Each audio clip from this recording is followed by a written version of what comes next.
ঘৰত ৰাতিপুৱা চাহটা বনালে নে নাই, নে নোখোৱাকৈ আহি গ'ল? হা,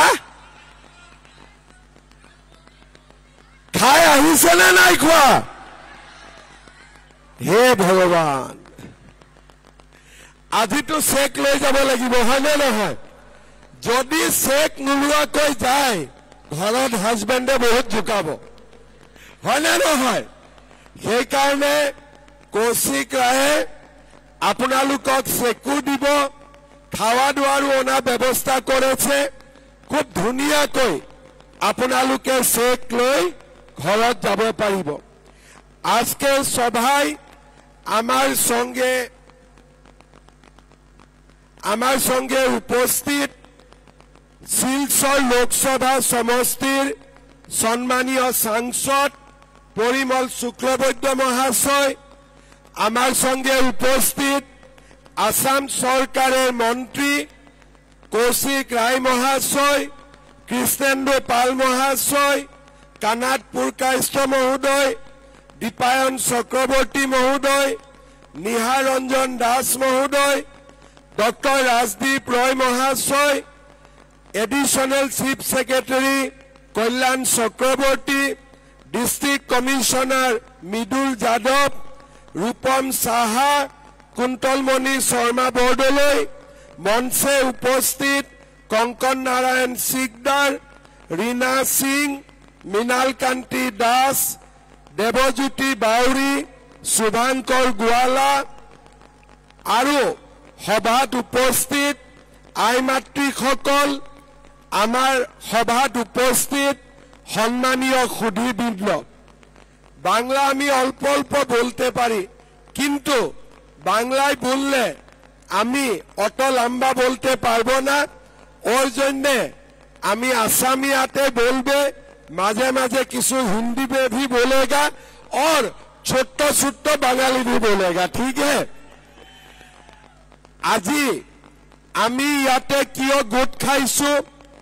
মুখ্যমন্ত্রীর মহিলা উদ্যমিতা অভিযান। আমার সরকার যেতিয়াৰ পৰা গঠন হৈছে, আমি মহিলাসকলৰ উন্নয়নৰ বাবে নিৰন্তৰ কাম কৰি আহিছো।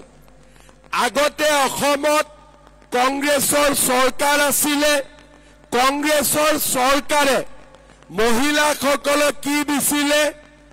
লুঙ্গি আৰু ধুতি, চুটা, এইবিলাক আছিলে কংগ্ৰেছৰ স্কিম। যেতিয়া মই অসমৰ মুখ্যমন্ত্ৰী হলো, মই এটা কথাই ভাবিছিলো যে এতিয়া অসমত লুঙ্গি আৰু ধুতিৰ দিন নাই। আমাৰ মহিলাসকলক আমি আগুৱাই লৈ যাব লাগিব আৰু মহিলাসকলক আমি লাখপতি দিদি বনাব লাগিব। প্ৰধানমন্ত্ৰী নৰেন্দ্ৰ মোদী ডাঙৰীয়াই আমাৰ গোটেই দেশতে 3 কোটি মহিলাক লাখপতি দিদি বনোৱাবৰ বাবে সংকল্প গ্ৰহণ কৰিছিলে। প্ৰধানমন্ত্ৰী ডাঙৰীয়াই যেতিয়া 3 কোটি মহিলাক লাখপতি দিদি বনাব খুজিলে, মই চিন্তা কৰিলো যে আমাৰ অসমত আমি কেনেকৈ লাখপতি দিদি বনাব পাৰো।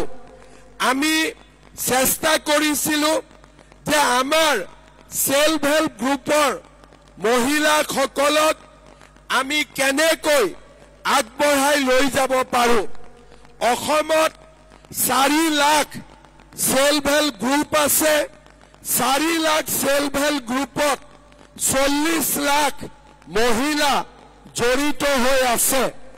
আজি আমাৰ লক্ষীপুৰত আমি দেখা পাইছো যে 19,318 গৰাকী মহিলা আমাৰ মহিলা উদ্যমিতা আঁচনিত জড়িত হৈছে। আমাৰ অসমত সেলফ হেল্প গ্ৰুপ যেতিয়াৰ পৰাই গঠন হৈছে, আমাৰ মহিলাই আজিলৈকে 21,000 কোটি টকা বেংকৰ পৰা লোন লৈছে আৰু বেংকক ঘূৰাই দিছে। আজি আমাৰ অসমত লাখ লাখ মহিলাই লাখপতি বা বছৰত 1 লাখ টকাৰ ওপৰত উপাৰ্জন কৰে। বেছি দূৰত যাব নালাগে। আমাৰ লক্ষীপুৰ সমষ্টিৰ ৱাইফালপু ভিঅ আৰু সখী চেহেলি CLFৰ অধীনত কণ্ঠলেমা আত্মসহায়ক গোটৰ সদস্য ৱাই নন্দৰাণী দেৱীয়ে আজি এখন বিউটি পাৰ্লাৰ স্থাপন কৰি মাহত 10,000 টকা বা মাহত আজি বছৰত 2 লাখ টকা উপাৰ্জন কৰিব পাৰিছে। আমাৰ সেই ধৰণে আমাৰ লক্ষীপুৰৰে ৱাইফালু ভিঅ'ৰ ৰঞ্জিতা সিনহাই আজি ডায়েৰীত কাম কৰি 20,000 টকাৰ সামূহিক বিনিয়োগ পুঁজি বিনিয়োগ কৰি প্ৰতি মাহে 12-14,000 টকাকৈ আজি উপাৰ্জন কৰিব পাৰিছে। যদি আমাৰ লক্ষীপুৰৰ ৰঞ্জিতা সিনহাই উপাৰ্জন কৰি লাখপতি বাইদেউ হ'ব পাৰে, ৱাই নন্দৰাণী দেৱী যদি লাখপতি বাইদেউ হ'ব পাৰে, আমাৰ বাকী বাইদেউসকল কিয় লাখপতি দিদি হ'ব নোৱাৰিব? সেইকাৰণে আমি অসমত মহিলা উদ্যমিতা আঁচনি আৰম্ভ কৰিলো। আমাৰ অসমত 4 লাখ আত্মসহায়ক গ্ৰুপ আছে। 40 লাখ মহিলা আমাৰ গ্ৰুপৰ লগত জড়িত আছে। এপ্লিকেশ্যন হল, আমি ফৰ্ম স্কুটিনি কৰিলো আৰু আজি আমাৰ লক্ষীপুৰত 20,000 মহিলাক আমি আজি 10,000 টকাৰ চেক আমি প্ৰদান কৰিম। চেকটো পোৱাৰ লগে লগে আমি কি কৰিম? মোবাইল ফোন এটা কিনিম না নিকিনিম? মোবাইল কিনিম না নাই? কোনে কোনে মোবাইল কিনিব? হাত ডাঙক। के मोबाइल फोन खरीदेगा? हाथ उठाइए। अच्छा, कौन मोबाइल नहीं खरीदेगा वो लोग हाथ उठाइए। बाप रे, कोई मोबाइल नहीं खरीदेगा पक्का? अच्छा, मतलब आप लोग समझ चुका है कि ये 10,000 रुपया हम लोग मोबाइल के लिए खर्चा नहीं करेगा। हम लोग ये 10,000 रुपया अच्छा काम के लिए खर्चा करेगा। ये अच्छा काम क्या है? अगर 10,000 रुपया हर महिला को मिलते हैं, मतलब 10-10 हजार रुपया इकट्ठा करने से एक ग्रुप का 1 लाख रुपया होते हैं। अगर आप लोग ये 1 लाख रुपया से एक साथ कुछ काम करते हैं तो बैंक भी आप लोगों को दोबारा लोन देगा। 1 नंबर 10,000 रुपया 1 लाख बना के एक ग्रुप एक साथ आप लोग काम कर सकता है। 2 नंबर कि हमें ग्रुप में नहीं करना है, हमें अपने लिए कुछ करना है, कोई आपत्ति नहीं। घर में डायरी का काम कीजिए, पिगारी का काम कीजिए, घर में हैंडलूम का काम कीजिए, जो भी कीजिए, लेकिन कोई प्रोडक्शन का काम आप लोग कीजिए, कोई आपत्ति नहीं। नंबर 3, आमार घरत हाजबेंड आछे, हाजबेंड ने किबा নহয় किबा व्यवसा करी आछे, যদি আমি এই 10,000 টকা হাজবেন্ডৰ ব্যৱসায় দি দিও তেতিয়াও আমাৰ কোনো আপত্তি নাই। 6 माह পিছত आप लोगों का घर में जाएगा और आप लोगों को हम लोग पूछेगा कि ये 10,000 रुपया आप लोग कैसे खर्चा किया।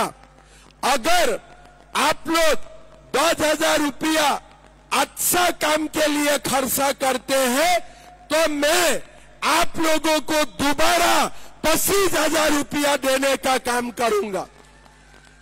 कितना रुपया मिलेगा दोबारा? थोड़ा बड़ा आवाज से बोलिए, कितना मिलेगा?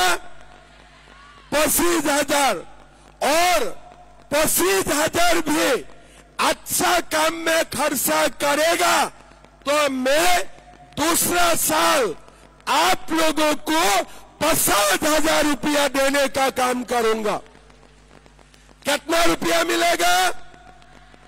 कितना रुपया मिलेगा? কত টাকা পাবে? 50,000। আজ আপনাদের পাবে 10,000, আগের বছর আপনাদের পাবে 25,000, और পরের সালে আপনাদের আমি সরকার থেকে কত দিবে? 50,000 টাকা। কত হলো টোটাল? 10,000, 25,000, 50,000 সব মিলিয়ে সরকার থেকে আপনাদের 85,000 টাকা সবাই পাওয়ার আমি ব্যবস্থা করে দিবে। ঠিক আছে? ভালো লাগছে কিনা? ভালো লাগছে? কৌশিক রায়কে জিতাবে কিনা জিতাবে? কৌশিক রায়কে ভোট দিবে কিনা দিবে? পাক্কা দিবে? ওই জায়গায় দিবে কিনা? কৌশিক রায়কে ভোট দিবে কিনা? কৌশিক রায় জিতবে? পাক্কা জিতবে?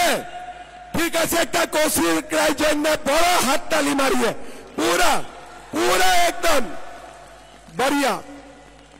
अभी ये हो गया महिला उद्यमिता। महिला उद्यमिता में हम लोग का लक्ष्य होता है कि हम लखीमपुर का 20,000 माताओं को लाखपति दीदी बनाऊंगा। और मैं ये आप लोगों को गारंटी देता हूं, अगर आप लोग मेरा बात सुन के